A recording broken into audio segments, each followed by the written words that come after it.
பிள்ளைக்காக நாம் ஜெபிக்க போகிறோம். அதனால பெற்றோருக்கு ஒரு கேள்வி கேட்கும்போது அவங்க பதில் சொல்வார்கள்.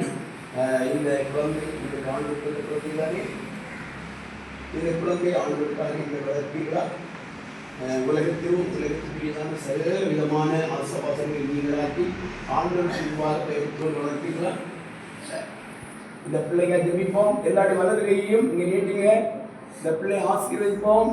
எல்லாருடைய கண்களை மூடுவோம். ஹalleluya ஹalleluya ஹalleluya ஹalleluya. ஆண்டவரே, நாங்கள் உம்மை ஸ்தோத்திரிக்கிறோம். ஆண்டவரே, இப்போதும் கூட எங்களுக்கு முன்பாக வைக்கப்பட்டிருக்கிற நல்ல நேரத்துக்கு நன்றி. அருமையான சகோதரர் ஆன்டி அவர்களுக்கும் அவருடைய மனைவியை கத்த ஏஞ்சலுக்கும் ஏற்ற வேளையில் அருமையான ஒரு கர்ப்பத்தின் கனியை தந்தி இந்த பிள்ளையை உடைய கருத்தில் அர்ப்பணிக்கிறோம். அருமையான இந்த பிள்ளையை தேவன் தம்மை ஆசீர்வதிக்கும்படியாக சபையாராக நாங்கள் சமூகத்தில் வந்திருக்கிறோம்.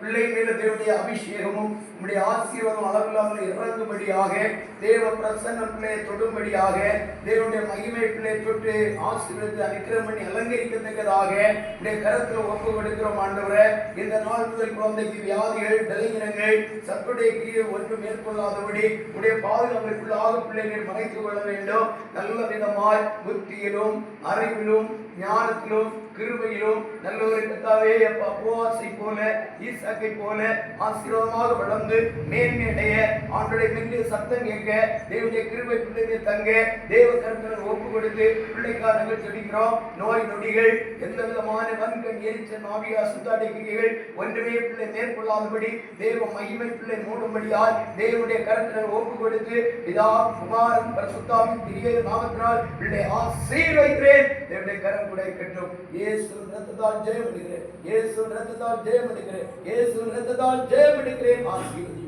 இயேசுவின் நாமத்தில் பிதாவே. ஆமென்.